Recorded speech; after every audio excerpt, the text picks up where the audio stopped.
长荣航空 EVA Airways 的北美航线搭乘体验究竟如何呢？今天就跟我来做一趟温哥华台北来回吧。偷偷预告一下，不是只有新鱼有烧肉吃哦。好，我们赶快开始，3、2、1，Go！Hello， 大家好，我是 Ben， 今天来开箱长荣航空 EVA Airways 温哥华台北来回航线。先从上飞机的第一步 check-in 开始，我一直都觉得长荣的网站的 UI 很丑很旧，感觉差不多可以更新一下了吧？你把 UI 翻过来一下，变成 IU 是不是就很正了？好啦，但至少还是能用，不像有些航空公司网站又卡又很多 bug， 买个机票给你赚钱不香吗？东方说的就是你。基本上有任何特殊的饮食需求都可以在 online check-in 事先预定，看起来选择还是蛮多的。然后就出发去机场了。上一集已经简单介绍过温哥华机场了，这次就快带过。温哥华机场离市区近，有装置艺术，有灯灯，有树，有石头，漂亮冠军。好，结束。来看飞机，首先是加拿大飞往新加坡的波音787 AC-19 的787，上一集开箱过，没有真的到很糟，但真的很多进步空间。感兴趣的话记得去看哦。然后是国泰航空飞往香港的777-312 CX865。之后有机会再来搭这班。最后是华航 CI32， 一样飞往台北，只比我们今天搭的长荣晚20分钟。一直以来都是飞 A350， 我第一次来加拿大就是搭这班，但不知道什么时候开始变成777-312了。可能假期载客量需求比较大吧，所以换载客量大一点的777，又或者华航正闹脾气，正在升777。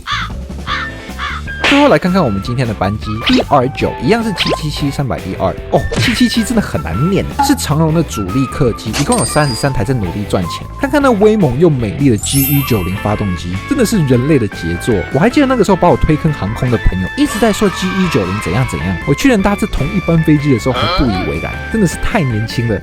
好，上飞机。长荣航空的777经济舱采取的是343的座椅布局，但你知道吗？飞机的后面是会变成242的哦。今天的座位 71K 就是在最后242布局靠窗的位置，我真的蛮推这个位置的，空间压迫感明显没有那么强，靠窗也只需要跨过一个人就可以出去。等餐要到最后才能选，但这点我真的没有很介意。飞机餐的选择就交给命运吧。来看看位置，我觉得位置配色给人一种旧旧的感觉，但至少是舒服的。椅子上事先放了个棉被跟枕头，棉被跟枕头摸起来都好舒服。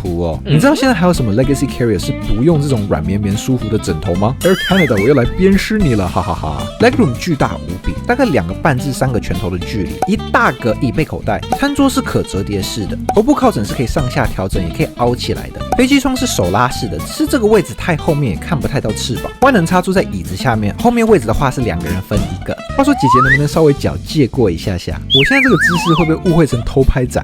话说我好困，但现在真的还不能睡，到台北是早上5点，需要再撑一下。Hello， 探员又见面了。来看看娱乐系统，娱乐系统是可调整的，下面有飞机耳机跟 USB 插孔，语言选择不算特别多吗？但我相信对大部分搭长荣的人堪用啦，灵敏度很棒，娱乐电影选择很丰富，电影之余还有电视剧跟音乐。但是机上餐饮看不了，不知道什么情况。还有娱乐系统都只是被我拿来播 Flight Map 用，其他时间我要么睡觉，要么看自己下载好的东西。好，来听听看 GE90 那令人震撼的发动声吧。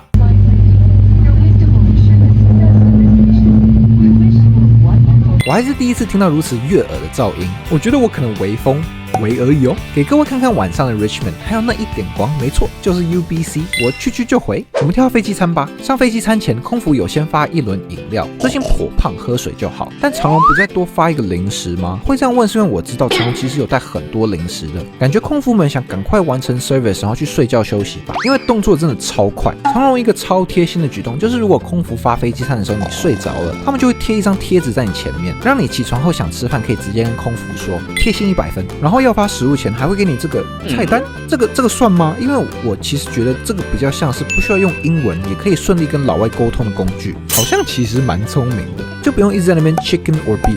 今天的选择有3杯鸡饭跟鱼意大利面，作为台湾金当然是3杯鸡饭啊。看看这美丽的飞机餐，水准之高啊！我要说实话，看起来蛮普通的，但味道真的没话说。餐具是铁质的，前菜应该是苹果碎虾虾，很脆很清爽。本人是不太喜欢吃沙拉酱，但这个完全不会腻，咕噜咕噜吃掉。面包是有加温过的，而且还是用那种加意式香料的面包，让这道比较普通无聊的食物变得很有风味。主餐是3杯鸡饭，鸡肉很香，3杯酱下饭到不行。然后还有9层塔是灵魂本人，不过菜的调味有点不够，白饭也不合格，印象中有点太硬，但感觉任何东西配3杯酱，垃圾都变好吃。水果很甜，台湾航空公司附的水果就没让我失望过。甜点的这个 mousse 也很不错，是奶油味偏重类型，感觉有些人可能会不喜欢，但我很爱。饮料是我自从来加拿大后就变得蛮爱喝的 Ginger Ale， 整体是一道非常满足的飞机餐，是一顿用口味打脸你，告诉你虽然我长得有点丑，但我非常美味的一顿餐。吃完后当然是把湿纸巾收起来，这已经变成我每次吃飞机餐的习惯了，化身湿纸巾收集者。最后用完餐，空服又发了一轮水，喝水真的很重要，补充水分能让你减少长途飞行带来的不适，所以小朋友妈妈叫你喝水你就喝。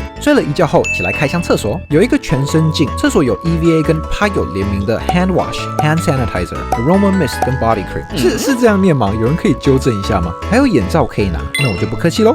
厕所还有面纸、充电头、纸巾跟杯提供，甚至还有卫生棉跟呕吐袋，这真的是我见过最全面、最贴心的经济舱厕所之一。去完厕所再去后面咖喱觅食，我一走到空姐就很热心的帮我拿食物，我害羞我俗辣没敢当面拍，但有水跟各种饮料自取。此时也差不多快到日本了，让我再睡一下。用这段顺便来聊一下长荣的机上 WiFi 吧。长荣机上是有提供 WiFi 的哦，我搭过的长荣777跟787都有提供，所有人都是可以免费使用30分钟的，所以大家可以规划一下旅程什么时候用。好的，来看早餐。坐那么后面的坏处就是食物高几率没选择了，最后是只剩下粥的选择，西式的没了。换作是平时的我，可能就选西式，但我觉得这是上帝的安排，因为这个海鲜粥很好吃粥很绵密 ，seasoning 有到位，有虾也有鱿鱼，加上一点点姜丝和鱼松，让胃暖暖的。而且我猜用鱼松不用猪肉松，是不是也是设计过的呢？怕你不小心带入境直接罚爆。话说大家吃粥是拌派还是不拌派的呢？我是不拌派，就像吃麦片，我是先加麦片派，喝茶是先加茶包派，豆浆我只承认甜的，咸的到底什么魔鬼？然后我是吃香菜的我觉得番茄比较邪恶。我是不是来引发第3次世界大战？小菜这个是鱼豆腐吗？搭配蘑菇跟一点酱油下很好吃。面包一样是热过的，水果一样很甜，又是非常满足的一餐。但空服好像把我们这一排的饮料给忘了，其他排都有，就我们这一排跳过了，应该是忘了，又或者长荣想帮我减肥，感谢长荣自制不自律的我。吃完饭不久就降落台湾桃园国际机场啦，降落得很稳，转场之回台湾吃我心心念念的摩斯。回程搭乘的是 B-20， 机型一样是777-312，飞机是一样的，所以机上设施就不重复了。主要来看看飞机餐吧。晚餐的部分有 Chicken Pasta 跟 Beef Fries， 饭派的我当然是选择 Beef Fries， 但是各位，是干杯烧肉。不是5月天那个干杯哦，是卖烧肉的那个干杯。给各位看一下这美丽的肉褶，网上是说飞每家航线有机会吃到，这绝对是我吃过最好吃的飞机餐，没有之一。感觉可以期待一下跟新宇的胡同烧肉一决高下。烧肉够入味，搭配一点都不会太黏太湿的饭，超级好吃。花野菜不知道怎么煮的，但也很入味，调味的很棒。玉子烧能看到漂亮的一圈一圈，能吃到满满的高汤味，后面还藏着 kimchi， 这真的超好吃。前菜加的是鲍鱼吗？酸酸凉凉的，很清爽，很好吃。水果一样很甜，面包热腾腾的，配上 cube 奶油，可爱。我多爱吃飞机面包配奶油，我就不多赘述了。甜点是蓝莓蛋糕，蛋糕本身很松软，蓝莓虽然不是很天然的味道，但很浓郁，而且不会死甜，还是很好吃的。只能说长荣从台湾大本营出发的伙食还是更强一点，整体水准之高到我很想跟空服要看看有没有多一份，但其实已经好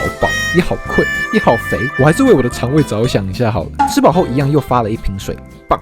好，跳到早餐，这次的选择有 chicken porridge 跟 spaghetti。毕竟去程吃过粥了，这次就换个口味吧。话说我这趟睡得跟猪一样，一路睡到被食物的香味相醒，真的是猪我原本以为 spaghetti 会是红酱意大利面，但是是培根奶油意大利面。感谢长荣拒绝让我吃到番茄，奶油味很香，很浓郁，调味很足够，面也很 Q 弹，感觉是那种小朋友会很喜欢的儿童餐。但我也是小朋友，我永远是，所以我也很爱。话说长荣煮花椰菜很强，到底怎么煮的？其实你真的恰到好处。教我一下好不好？至于红萝卜，虽然切得很可爱，我也很喜欢兔兔，但我不是兔兔 ，That's too much， 所以不是我的菜。水果依旧好甜，还有芭乐，这真的是只有台湾的航空公司才吃得到。最后是奶酪，但我对这个奶酪就还好。印象中国泰那个很好吃，长荣考虑一下吧。不久后就回到温哥华了。这趟长荣的飞机餐真的满分，满满的台湾味，3杯鸡、海鲜粥，甜到不行的水果，然后是干杯烧肉，没想到居然有机会在飞机上吃到，让我这趟飞行留下了深刻的回忆。最后来总结一下，长荣航空温哥华航线到底如何呢？只能说赞 ，I enjoyed every moment of it。虽然说长荣的777-300ER平均的机龄也是有个10年了，但保养的很不错，宽敞的座位，设施齐全的厕所，美味的飞机餐，各种贴心的服务，都看得出长荣是有注重细节的。但我想对于台湾人来说，还是那个在国外生活久了，一上飞机获得的亲切感吧，一上飞机就已经有回到台湾的感觉了。好啦，今天开箱就到这。如果大家喜欢这支影片的话，记得点赞、分享加收藏。接下来还会聊聊长荣的台北、香港航线，所以记得订阅哦。话说华航，你怎么又变回A350了？消气了吗？